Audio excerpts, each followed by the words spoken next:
Io ho conosciuto De Sica giovanissimo. Mio padre negli anni 32-33 si occupò di cinema. Mio padre è il letterato Emilio Cecchi.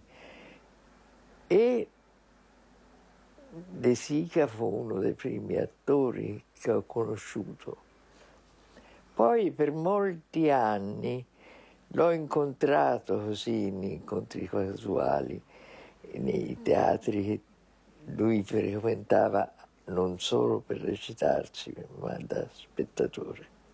Finché finì la guerra, io cominciai a lavorare nel cinema e per un certo periodo ho fatto proprio coppia fissa con Zavattini. Zavattini era già molto amico di De Sica, non so come è nata quell'amicizia, perché De Sica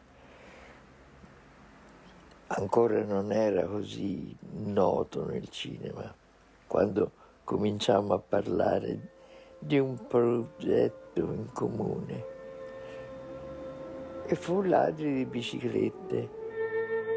Non dobbiamo dimenticare che la genesi di Ladri di biciclette corrisponde al momento forse più critico di tutta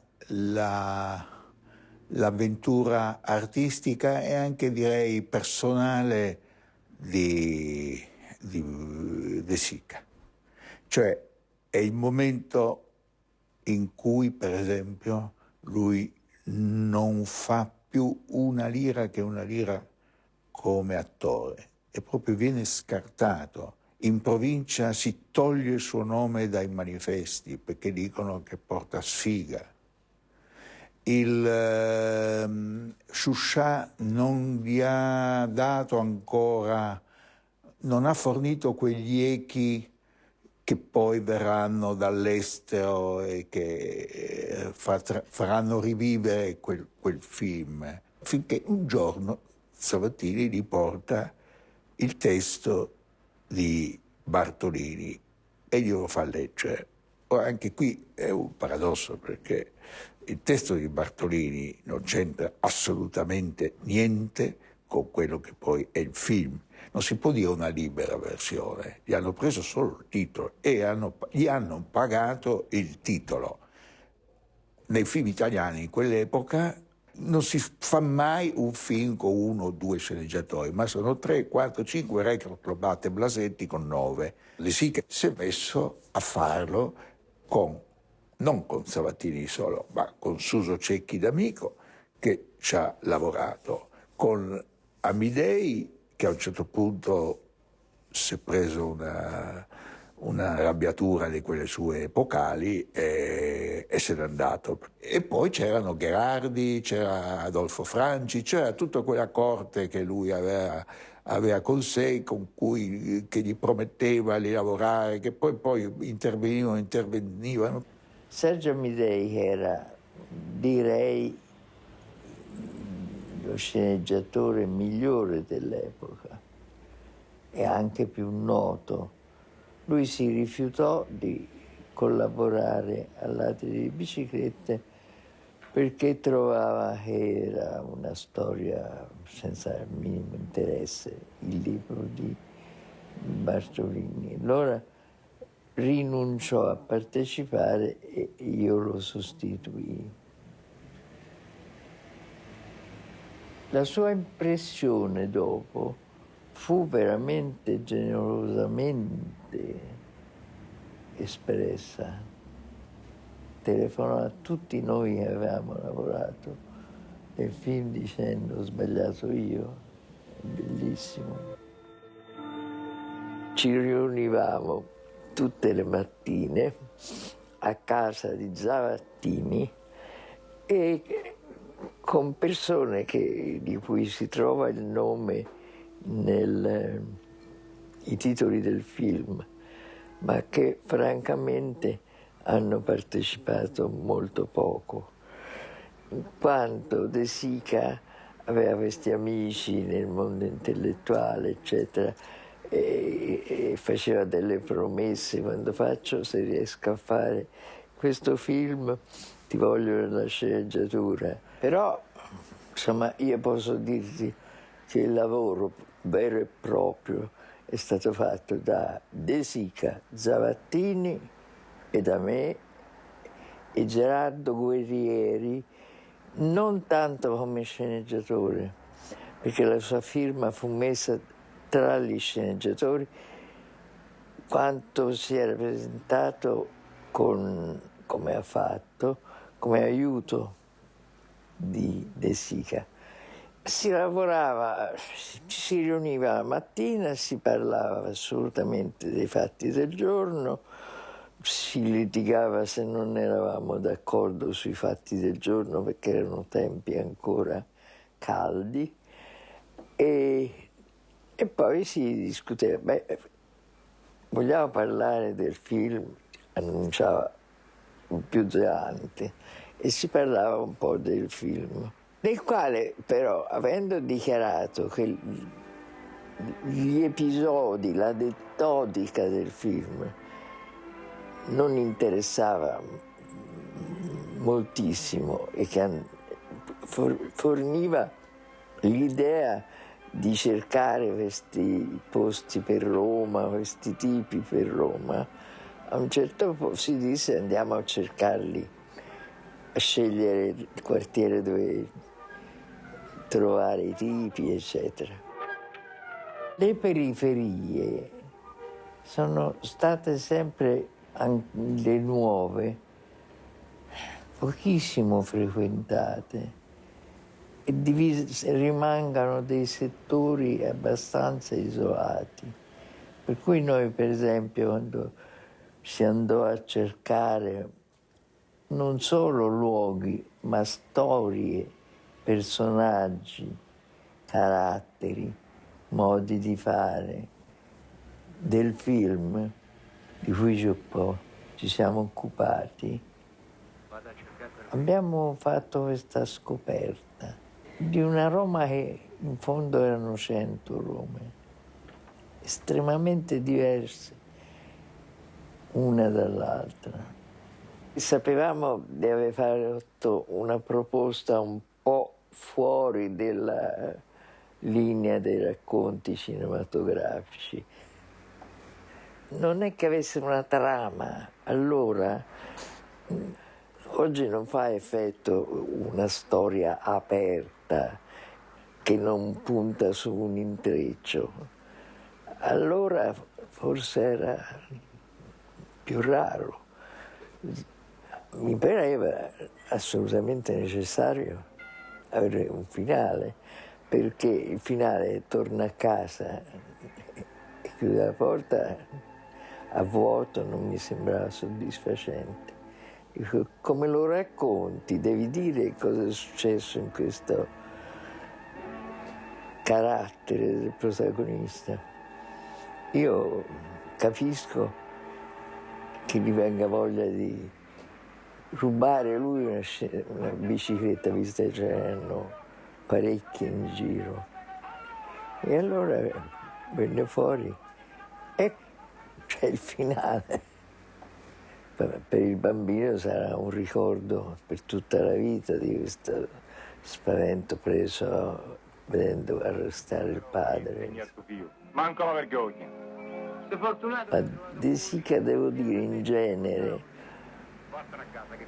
era straordinario come parlava con i bambini e sapeva muoverli, cioè parlare a loro spiegandoli quello che cercava che dovessero fare. De Sica era un grande direttore di attori, facendo nascere in loro i sentimenti che voleva poi riprodurre e facendoli nascere col racconto. Lui diceva, spiegava la storia, la scena, il contenuto, il movimento che voleva rappresentare in un modo per cui l'attore si trovava coinvolto al punto di imitarlo meglio che poteva. Evidentemente lui aveva una capacità persuasiva nei confronti di questi, un'intuizione che credo che nascesse anche da saper scegliere le persone, le facce, le figure, cioè le figure del ruolo erano quasi sempre. Infatti poi lui con i bambini, lui chiaro, per far recitare bene questi ragazzini usava anche certi sistemi, chiaramente, credo che Staiola lo confermerà. Vittorio De Sica l'ho incontrato nel 1948, dove io uscivo da scuola e vedevo una macchina che mi seguiva. In quel periodo di tempo Roma era un po', era un po' pericoloso per il fatto che bambini, Ciro Limoni, c'erano tutte queste storie, e quindi io mi misi a correre, arrivai fino a casa e poi lì finì la storia, l'incontro con De Sica, non ce l'ho mai avuto. Il giorno appresso venne a fare i provini dove abitavo io, al Colosseo, in via Capodafrica. Io abitavo a via Capodafrica, al Colosseo, e lui venne a fare i provini proprio dove, il portone dove io poi ero entrato, sapeva che stavo lì, e stava facendo i provini un po' a tutti i bambini, ne aveva fatti 5.000 in tutta Italia, e io sono andato a vedere perché ho rivisto De Sica. Visitando De Sica ho detto, ma allora, però non è che conoscevo De Sica, però non pensavo più a queste cose qui. E lui si avvicinò e mi disse, è lui. Ma io non avevo fatto nessun provino. Dice, no, no, lui, vuoi andare via? E aveva scelto anche Enzo Cerusico. E allora abbiamo lavorato insieme un mese, io e Enzo Cerusico, facevamo sempre le stesse scene, una io e lui la ripeteva, finché poi hanno deciso di scegliere me, e a lui hanno regalato una bicicletta. E io volevo la bicicletta perché, sai, da bambino pensavo di andare a bicicletta, invece cominciai a lavorare così. Però lui forse penso dallo sguardo, perché lui diceva sempre lo sguardo, gli occhi, che poi i registi, sai come so, scelgono una persona e dice deve essere lui. Io penso che De Sica ha scelto me perché io ero uno del popolo, ero veramente come erano tutti quegli altri, come era sul film. Dio mio, non è che vestivo così, però diciamo mia madre aveva un negozio, però c'era la povertà e quindi io rappresentavo, diciamo, la povertà. L'Italia era quella, c'era la fame, c'era la guerra, dopo poco è finita la guerra, quindi c'era tanto, se uno pensa che per una bicicletta era finita la vita, tutto quanto, perché si impegnavano chi le lenzuola, ma era così, era veramente così. Per esempio in scena quando eravamo lì nella chiesa c'erano tutti quei barboni, che poi dopo loro dovevano mangiare, gli davano la minezza, erano proprio barboni che stavano ad aspettare per mangiare. Noi invece ripetevamo la scena e questi si arrabbiavano perché dice ma io mi devo fare la barba, io devo mangiare, io qui, ma che cinema, era, ecco perché ho detto che era veramente tutta gente di quel tempo che era veramente così, non erano comparse che vestivano i comparsi oppure truccavano, no, quella era gente che prendevano questi poverelli che stavano e li portavano là. Ma al principio non era divertente, perché tutta questa gente intorno, macchine, fotografi, e quindi mi sentivo un po' in imbarazzo, ma poi piano piano avevo capito come funzionava e quindi è stata una cosa normalissima. De Sica era un po' severo perché aveva un modo un po', lui non guardava se era un bambino o uno grande. Quando dirigeva io già sapevo quello che dovevo fare, lui era difficilmente, sì, lui faceva vedere prima la scena lui faceva la scena e poi io la ripetevo, ma questo lo faceva con tutti, anche con gli altri attori, no? Lui la faceva e poi tu la dovevi fare come l'aveva fatta lui, diciamo. Ma c'aveva un carisma, vedevo che quando lui si presentava, lì tremavano tutti, perché aveva il modo che aveva da fare. Io se vedo i film di De Sica delle volte, che da vite, film comici, un po' così, dico, ma quello non è De Sica. Quando dirigeva era tutta un'altra persona. Ma tante, ne hanno dette tante le cose, io talmente tanti giornali, chi diceva che mi metteva le cighe in tasca, chi diceva che mi dava uno schiaffo, chi diceva che mi rimproverava, invece non era tutto questo qui. Avevamo, diciamo, aveva come delle sigarette piccoline, no? Che soffiava dentro la pupilla dell'occhio, c'era glicilina e quindi dopo un paio di minuti cominciavi a lacrimare, poi dovevi fare la scena, tutto quanto. Almeno con me era gentile perché doveva fare molta attenzione, perché quando che fa con un bambino non sai la reazione che può avere, se poi se ne va, non lavora, quindi è stato, no, con me è stato sempre gentile. Il film ha cambiato la mia vita. E beh certo, anche perché in quei tempi prendevo bei soldi, quindi 18 film, uno appresso all'altro, quindi mi ricordo la prima volta che presi i soldi, 1,5 milioni a quel tempo, nel 48, era una cifra enorme. E poi da lì ogni giorno prendevo 100.000 lire al giorno, ogni scena che facevo, quindi era un po'... È andato bene mio padre, la famiglia, tutto quanto. Abbiamo fatto una vita molto agiata. Poi sono stato in Inghilterra, ho lavorato con tanti altri attori. Dopo ho smesso perché io facevo delle commedie con Valeria Moriconi e quindi vedevo che non era più come prima, perché finché sei bambino lavori, ma poi a un'età c'è un distacco, non puoi fare più reparti né da piccolo né da grande.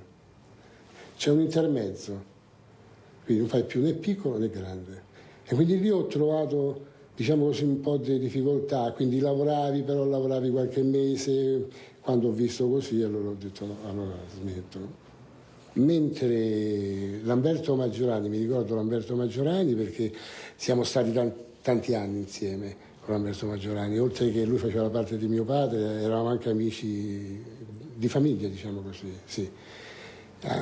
E quindi un buon ricordo, peccato che poi era caduto in disgrazia. Dopo quel film lui sperava molto di seguitare a fare il cinema.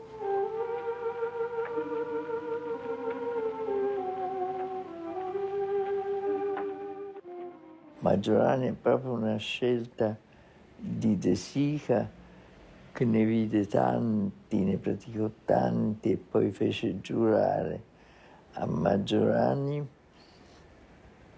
che non avrebbe fatto altri film, non per avere un'esclusiva, come rapporto umano, perché lui pensava che era un'esperienza devastante per una persona semplice.